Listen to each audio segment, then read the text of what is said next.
get here, but I'm going to bring in one of my good buddies. He is one of the co-hosts of the Levack and Goz show, which you can hear 3 to 6 p.m. weekdays. It's the number one sports talk show in the area for local sports. You could also find him at as president of the Albany Firebirds football club, coming soon to an arena near you. Actually, it's 2 weeks from now. Wow! Today it's the kickoff. So we're gonna bring in my good buddy, Jeff Levack. Levack, how we do? Look, he's up in the gear. So am I. Oh man, I like it. Yeah, I'm good. I wonder which one of the co-hosts I am from Levack and Goz. That's all. I don't know. I don't know. He's been texting me this morning. Like, he's been texting me bathroom updates from his toddler. So like, he's awake. He's aware of the world. He just maybe that bathroom situation went horribly wrong for him. Maybe he had like a blowout or something. And he's on cleanup duty. I don't know. Yeah, come up. We got a blowout. I feel like normally it would be rude to read a text that isn't to everyone, but since he's supposed to be here, I feel like it's only right. In quotes, wait till you see this poop. It's gonna be huge. That's his son Rex yelling to him in the bathroom. And that was the last I heard from Goz. So, it might literally be a poop at the fan situation. We could be, maybe there could be some trouble happening at Casa de Goz. Hey, raising toddlers. That's all I could say. So let's talk some Albany Firebirds, my friend. We got 2 weeks to kick off, as I mentioned before we brought you on. How are things at the Firebirds offices? How are things around the league in terms of vibes? What's the vibe in the office? How's the vibe around the league? I know you're involved with the team, being the team president, being involved in league meetings and so forth. How are things with the Firebirds and how are things with the league? Are you excited? Are you nervous? Is it a nervous excitement? Yes, all of them, all the nerves, the excitements, the everything. Yeah, it's it's one of those deals where you can't wait for it to get here because it's going to be so special, and you also wish you had 3 more weeks to do a couple different things, a couple different ways. But no, it's we're really, it's really awesome this time around because Ryan, and you've been at all the games every time I've seen you. A lot of this stuff was, year one for us was 21, and it was, we had Ron, we had Mike as owners, and Tradico and Corda, and we did what we could, and we won a championship. And then 22, it was Mike, and we won a championship, and it was a lot of hard work behind the scenes, but it was Mike. Now I've got Mike, I've got Andy Gelcher from Mohawk Chevrolet, I've got Richie Sesnet from Constantine Farms. 3 local owners, no outsiders, man. No former NFL stars allowed, and it's been great. And I've always been a huge Damon Ware fan, and Damon was the offensive coordinator and the assistant head coach. Now he's the head coach, and he's getting the opportunity he deserves. And you can just kind of see just the difference between him and anyone else. The players love him. He is so easy to work with. He'll more than happy to tell you if he's unhappy, but he does it in a constructive way, and he gets a lot of things done. So we have a joking agreement that like he's always been the workforce, like the workhorse, like he's always been that guy, and nobody gave him crap because he was behind the scenes. So from here on out, he's going to continue to do all the work. I'm going to give him all the work, and then I'll take blame when things go wrong, and he finally gets credit when they go right. That's our arrangement. I'm more than happy to take a beating if I'm allowed to be lazy too. One of the things I've noticed with the Firebirds is that the Firebirds have brought back some very familiar faces, especially to Albany, the previous team, the Empire. You bring back Darius Prince, you bring back Trayvon Shorts. You had a couple of guys who played for the Empire, Brandon Cisse, Dwayne Hollis. Add him to the coaching staff. Yep. How big of an impact is this making with those who are kind of new to the league, new to arena football, especially in training camp? Because training camp is going on right now as we speak. Yeah, they're literally working out like right now. Actually, they might be wrapping right now. They start pretty early in the day, and then they have lunch meetings. To be honest with you, this is the first year where I haven't been to practice very much. I've been in the office doing what I need to do, or trying to do more of the media stuff, get the word out. But I talk to Damon every day, and I talk to Dwayne Hollis every day, and I knew that Cisse wanted to be a coach.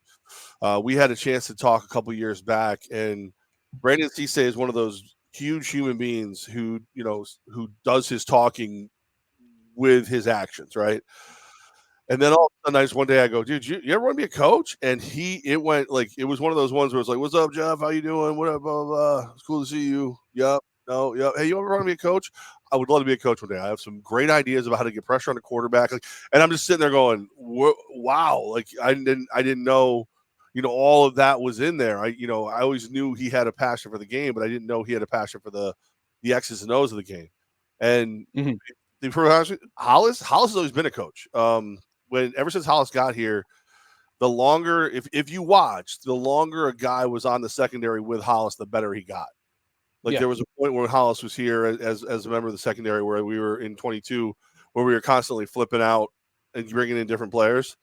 And Hollis came to everybody and went, listen, I've almost got a couple of these guys. Like I don't need them to be the greatest corners in the world. I need them to know what we're doing. And and we stopped moving them. And by the time we got to the championship game, it was probably the best defensive performance we've ever seen in the defensive game. So he's always been a coach. Cisse's always had a passion for it. And then and then of course, if you got Damon Ware, you've got the professor. You got a guy who's willing to teach anybody anything. So love the staff so far. Love what they're doing. Yeah, and I think that's going to definitely help down the road. I know you've talked on the show. Of course, I listen every day. If you're familiar with the show, this is the Cardinal. Sorry. The Cardinal of Capital Region Sports, as guys calls me. Well, I know you're affiliated with why Cardinal in some way, shape, or form, but I never knew what. So I was just like, I just kept promoting you, and then Cardinal is stuck. So you were gonna be the Pope, but you like Cardinal, so here you are. I don't have the hats. You're a man of many nicknames, Ryan. Many nicknames now. It's true. I've myriad nicknames that Dustin's given to me on the show. Encyclopedia Rytanica, Rystradamus. Yep. And of course, Saki Master. Ooh, yeah. But it was supposed to be Saki. I was going to yell at you guys for the brunch video to start this thing. I'm a fat guy, and you got me here watching all this sizzling bacon and stuff. I always get hungry before the show. I always do. I always eat before the show. That's why I eat before the show, because I see the bacon and I'm like, I want more. I just want more. I do too, but I still get hungry. So I get it. I just bought this new Bloody Mary mix from the Pepper Palace up in Lake George. I was watching that thing. I'm like, do I have time to run out and throw a little vodka and ice together? What do I got to do here? Is it time? Next commercial break, we could do that. All right. Cool. Yeah. I'll get an espresso martini. You guys get the Bloody Marys, mimosas. We're good to go. I don't know. Come up with a breakfast old fashioned, but just sitting back and listening, it sounds like you've got the right people in place with this particular ownership group and staff. It looks like everybody's kind of doing what their passion is, and then you're just kind of, like you said, doing what you have to do. And for me, as a kid, the Firebirds, that's one of the things that I remember, going to games with my dad and stuff. So I think having the Firebirds name as well is a big deal. And a lot of people in the area, I mean, I will say I'm very excited about it, but what's the temperature out there? Because I know people had love for the Empire, but I think the Firebirds name is, it's bringing back the memories that everybody remembers. Yeah, I couldn't agree more. And it's funny because it's one of those ones where, you guys know, I'm the first to, pat myself on the back and jokingly take credit when I get something right. Back in, a couple times, but it was way back in 21. We actually had the option to go either way because Mike Corda picked up the intellectual property for both teams. He still has the intellectual property for a couple other teams. And I'm in the room and I'm like, 2019 just happened. The Empire just won a title. They've been selling great tickets. I think we keep the momentum going. You stay with the Empire. Well, now here we are, 2024. Everything that's happened has happened. and we're the Firebirds. And it has been a completely different reaction. A lot of the nostalgia that you were just talking about, but not just like with the fans. Like that, of course, is the number one thing. As long as the fans are happy, almost everything else doesn't matter. But like local officials, local business owners, some of the players, like some of the players are like, listen, when I was a kid, I remember the Firebirds. I mean, we got Patton back, so we got another guy who his dad was a Firebird. So yep, David Patton. Yeah, so it's been pretty amazing, and it's one of those ones where everything happens for a reason, everything goes the way it goes. But I wish when I remember those early meetings about what do we want to do, I wish I was the voice of the room going, Firebirds would be good, because clearly everybody wanted. I do have one very important question for you, Levack, and this may involve a little bit more cost. Maybe is this math? No. Well, no, not math. It's not math. Okay. But we had to talk to your good buddies at Elevation 10K about this. Maybe get another clothing company involved named Zubaz. Are we going to see the Zubaz uniforms in the throwback anytime soon? I get those vibes with the old Phoenix helmet, the white helmet with the Phoenix wings on the side. Oh, memories. I will tell you that when our helmets are finally done the way they're going to be done, they'll blow your mind. They're going to be amazing. They're going to bring, for people who didn't love the uniform, you're going to love it when you see it with the helmet. And you're going to love when you see it on guys it fits on. Like, let's be honest. Like the AFL is doing a stupendous job, but they're relaunching a league, and it's a daunting task. Like, if you think about what the AFL is doing right now, what Commissioner Hutton and Terrell Gaines are doing, you're launching an iconic brand, and you're trying to put your stamp on it. So like you can't, if you screw up, everyone's going to go, no, that's not what the AFL is. And if you don't take it to the next level, everybody's going to be like, oh yeah, you just grabbed their old playbook and hit it. Good for you. So there are things they're doing that I can't wait to see what they do when their feet are under them. But like when they put that picture out of the guy in our uniform, and I'm just like, you couldn't get a guy with some biceps? Like, you couldn't get, like, Darius said to us, Darius was throwing it on for you. Darius been hitting the gym like 4 hours a day. Put Cisse in that uniform, man. That guy is like Thanos.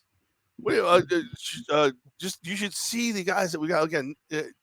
Trayvon Shorts, again, filthy Celtics fan, but a great player and good person. That dude is cut out of stone this year. Haig cut out of stone. Jake Medlock, all these guys. I was in the welcome dinner, so I got 35 players in this room, and like Coach Gabe, by the way, is like powerhouse athletics. So even my coaching staff could kick most people's butts, but like I'm looking around, I'm like, I don't see like fat to trim. Like I don't see like how you're gonna make 11 cuts. Like God bless Damon Ware and the crew, because it's not going to be easy. Like there's some real talent in the Capital Region right now out of those 35 guys, and we got to come down to 24. So, so like any of them in those uniforms would look better. But again, the steps these guys are taking, and that they're trying to just hit the ground running.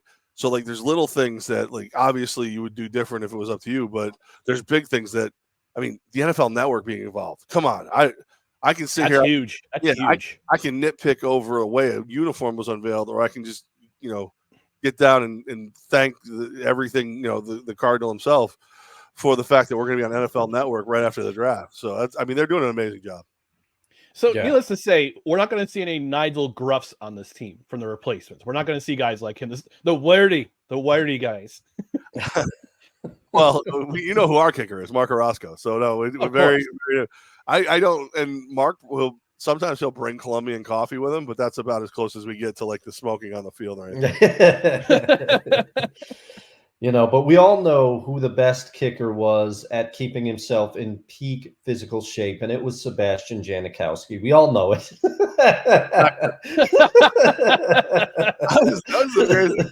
Growing up is always like I was either in like amazing shape or fat. Like I've never been anywhere in between. And just like when I was a chubby kid and they drafted, I'm like, wow, a kicker I could actually wear his real jersey. This is great. I love Seabass, man. He finished out his career with my beloved Seattle Seahawks, and when he put on the Seahawks uniform for the first time and got out on the field, it looked, the particular uniform that they got for him, it looked like they went to Target and were like, all right, we got to get a uniform for him. And they put it on. And it looked like this uniform was meant for a teenager, and they shoved Sebastian Janikowski in it. It was awesome. He's had a journey, man. Yeah. He can still like an overstuffed sausage in a casing. Hands are all turning red because he got no circulation. Oh, yeah. All right, so I got one more Firebirds related question, then we can move on to other sports. So how can people get involved with the Firebirds in terms of buying tickets, going to an appearance? Where can the people find? What is it, website, social media? Where can you point them to? Yeah, we're well, of course, the website is firebirdsafl.com. That's got, everything's right there. I strongly recommend buying your tickets directly through us because you can avoid all the fees. We got a family 4-pack going right now, so it's 4 tickets, 4 $10 food vouchers, and a parking pass. It's $140. So you bring a family of 4 out. You got have a couple hot dogs, a couple sodas, park, and you do it all for $140. And then of course, like we're just always trying to find new and better ways to get people in. I know I can't say what it is yet, but for the second game, like obviously the first game, we're going to have a bunch of AFL, like Hall of Fame, like memory guys, the leagues are bringing into town for us. The second game, I am calling it Duso de Mayo. It's the 2nd of May. And I will celebrate accordingly, and I will make it easy for everyone else to do the same. So just know that I have plans. I was shocked. This is one of those few times that before we came on, I was joking that I could Ipe Mike Corda if I really, really wanted to. This is one of the few times that I went behind his back and did something anyway. He was like, "That sounds stupid. I don't like it." I was like, "Yeah, good plan." And I did it anyway. So if you don't love what I did for the May 2nd game, I may be former president of taking big swings though. I like it. It's got to be fun. Yeah. Like, we're focusing, like right now we know we have 5 home games. It's looking like there's a really, really good chance we're gonna end up with a 6th home game because of what's going on with Georgia, which don't ask me. I don't really know. I just get the details. The league doesn't love me. The league loves Mike. The league loves Damon. Like Damon Ware and Mike Corda, the league loves them. Jeff Levack, they call me when they can't get Mike or Damon on the phone. That's the only time I hear from the league. It's amazing, and it could be because of the jokes I made about the name of the Minnesota team. But listen, if the commissioner's wife owns a team, I know what that name. I know what that name is. I know what that name is. Don't call them the Minnesota Mills. All right, we've learned. All right, I learned. Be taught. All right. I didn't even come up with it. I just repeated it. But no, there's a lot of fun to be had. Like I said, we could end with a 6th game. The talent is there. Get on board now. You're not gonna regret it. We just did our first batch of custom ordered fan jerseys. We're gonna be doing another batch. I'll announce that here. I didn't want to do them. I wanted to get the order out as fast as I could, so I cut it off, and then we'll pick it up again once I get this order in. So you'll be able to wear your own Firebirds fan jersey with your name on it. You get the Cardinal on the back, Dustin Diamond, which I don't do that. Oh man, I guess I'm Screech now. I guess I'll just roll with it. Right, maybe not that one. Maybe Dustin Screech Henry. There we go. No, oh man, that's bad. Hey, I gotta roll with it, but we gotta find you. I'm hangry. Yeah. We gotta find you a Lisa. Card show today. All right, Turtle. The guy got a card show today over at the Capitol Center. So there's a lot. Like they're gonna be everywhere, and we're actually gonna start doing. We have certain sponsors who are gracious enough to host the entire team for dinner throughout the season. So what we're going to do is we're going to let people know, so if it's like, Tuesday night and everybody's going to be under the orange roof, we'll put it out there. So if you want to come eat dinner with the Firebirds, obviously let them eat first because they're large men who work hard. You don't want to put your hands in their face while they're trying to eat, but they'll put your hand off. Right. You come back like, I only have 9 fingers, but I met Levack. Where's the rest of my arm? Right. Hot sauce on it. What do you think it is? I went to the Owl Conservatory and I got my arm chewed off by Levack. You get a shirt for that. It's great. Yeah, so we're working, and obviously, whatever anybody, I remember the golden days. Where was this? Where's this? Yeah, let me know, and we'll see if I can make it happen again. Awesome. Yeah. Well, thanks for talking Firebirds football with us. I'm looking forward to being there on April 27th, 2 weeks from today. I'll be snapping photos on the sideline. Maybe I'll ask some questions at the post game for the podcast, and I'll definitely reach out to you if I want to have something. Have you on again to talk Firebirds? We'll see if we can get Coach Ware and some of the players on the show just to talk some Firebirds football. It'll be an honor to have them on. They'd love to. They're good guys, all of them.